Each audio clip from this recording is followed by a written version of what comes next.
راديو إيرنا ناصا ድምፂ ኤርትራውያን ዕለታዊ ዜና ብኢራን ዝድገፉ ሕቱና የመን ካብ ሄሊኮፕተር ወሪዶም ኣብ ደቡብ ቀይሕ ባሕሪ ንሓንቲ ናይ ጽዕነት መርከብ ክሕዙ ዘርኢ ቪድዮ ዘርጊሖም እቲ ተንቀሳቐሲ ስእሊ ብቴሌቪዥን አልማሲራ ናይ ሑቲ ዝተዘርግሐዩ ብኢራን ዝድገፍ ሑቲ እታ መርከብ ጋላክሲ ተባሂላ ትጽዋዕ ኮይና ምስ እስራኤል ምትእስሳር ከም ዘለዋ ገሊጹ እስራኤል ታ መርከብ ናቲ ኣይኮነትን ክትብል እንከላ ወሃቢ ቃል መንግስቲ ጃፓን ድማ ብኒፖን ዩሰን ከም ትመሓደር ገሊጹ ጃፓን ትማልሶኒ ኣብ ዝሃበቶ መግለጺ ብዓቢ ጃፓናዊ ኩባንያ መራኸብ ኒፖን ዩሰን ትመሓደር ናይ ጽዕነት መርከብ ብዕጡቕ ጉጅለ ሑቲ ኣብ ቀይሕ ባሕሪ ከም ዝተታሕዘት ድሕርቲ ብሰንበት ብሰራዊት እስራኤል ዝወፀ መግለጺ ሓቢራ ዋና ጸሓፊ ካቢነ ሚኒስትራት ሂሮካዙ ማትሱኖ ትማልሶኒ ኣብ ዝሃቦ ጋዜጣዊ መግለጺ እታ ኒፖን ዩሰን ዘካይዳ ኣብ ባሃማስ ተመዝገበት ናይ ጽዕነት መካይን መርከብ ጋላክሲ ሊደር ብዕጡቕ ጉጅለ ሑቲ ኣብ ጥቃ የመን ናብ ደቡብ እናተጓዓዘት ከም ዝተታሕዘት ጸብጸባት በጺሕና ኢሎም እቲ በዓል ስልጣን ኣብታ መርከብ ጃፓናውያን ሰራሕተኛታት ከም ዘይነበሩ ኣረጋጊጹ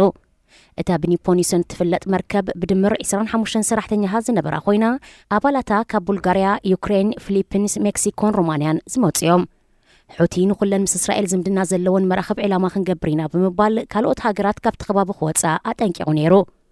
ድሕሪ ዝፍጻሜ ካልኦት ክልተ መራኸቡን ብንግዲ ብሬይ ካር ካሪርስ ከም ዝመሓደራ ዝተዘርዘራ ግሎቪስ ስታርን ሄርሜስ ሊደርን ትማሊ ሰንበት መስመራተን ከም ዝቐይራ ኩባንያ ጸጥታ ባሕሪ ብሪጣንያ ኣምብሬይ ትማሊ ሶኒን ሮይተርስ ገሊጹ መርከብ ሄርሜስ ሊደር ሓድሽ መዕረፊ ኢአይኤስ ኣብ ሃምባንቶታ ስሪላንካ ብምርካብ ናብቲ ዝመጸትሉ ቦታ ንምምላስ ቀጺላ ክብል ኣምብሬይ ሓቢሩ እታ መርከብ እንተወሓደ ን4 መዓልታት ንግዳዊ መሰናኽል ኣጋጢምዋ ተወሳኺ 1876 ኖቲካል ማይልስ ድማ ተጓዒዛ ግሎቪስ ስታር ድማ ጉዕዞ ኣቕድሚ ምቕጻላ ንብዙሕ ሰዓታት ኣብ ቀይሕ ባሕሪ ከም ዝተንሳፈፈት ዳታ ምክትታል መራኸብ ኢአይኤስ ትማልሶኒ ኣመልኪቱ እንተኾነ ቤት ጽሕፈት ቀዳማይ ሚኒስትር እስራኤል እታ መርከብ ናይ እስራኤል ከም ዘይኮነትን እስራኤላውያን ሰራሕተኛታት ከም ዘይነበራን ገሊጹ እቲ ጉጅለ ኣብ ዝሓለፈ እዋን ኣብ ልዕሊ ደቡባዊ እስራኤልን መጥቃዕቲ ፈጺሙ ከም ዝነበረ ይዝከር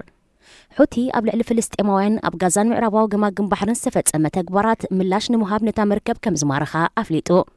ስትራቴጂያዊ ገማግም ተቆጻጺሮም ዝርከቡ ሓይልታት ሑቲ ንግዳዊ መራኸብ ናብ ዝመላለሳሉ ኣህጉራዊ ክልማይ ቀይሕ ባሕሪ ዝሓለፈ ዓመት ሚሳይል ከም ዝተኮሱ ሰበስልጣን ኣሜሪካ ወቂሶም ነይሮም ኣብቲ ግዜ ኣሶሽትድ ፕረስ ስሞም ንዘይገለጾም ሰበስልጣን ኣሜሪካ ብምጥቃስ ብዘቕረቦ ዜና መሰረት ሓይልታት ሑቲ ናብቲ መዓልታዊ ዓሰርታት ንግዳዊ መራኸብ ዝመላለሳሉ መስመር ቀይሕ ባሕሪ ሚሳይል እኳ እንተተኮሰ ዘውረዶ ዕንወት ኮነ መሰናኸል ግና ኣይነበረን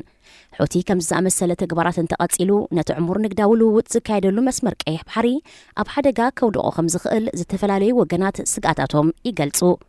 ሑቲ ኣብ ዝሓለፈ ዓመት ብተመሳሳሊ ኣብ ልዕሊ ሕቡራት ኢማራት ዓረብን ስዑድ ዓረብን ናይ ሚሳይልን ድሮንን መጥቃዕትታት ከም ዘካየደ ኣይርስዕን መብዛሕትኡ ክፋል ቀይሕ ባሕሪ ልዕሊ 200 ኪሎ ሜትር ስፍሓት ዘለዎ ኮይኑ ደቡባዊ ጫፉ ማለት መሕለፊ ባብኤል መንደብ ግን ካብ የመን ደሴት ማዩን ሰጊርካ ናብ ገማግም ባሕሪ ጅቡትን ኤርትራን 20 ኪሎ ሜትር ስፍሓት ጥራይ ዘለዎ ኣብ ዓመት ልዕሊ 17,000 መራኸብ ብኡ ይሓልፋ እዚ ድማ ዳርጋ 50 ኣብ መዓልቲ እዩ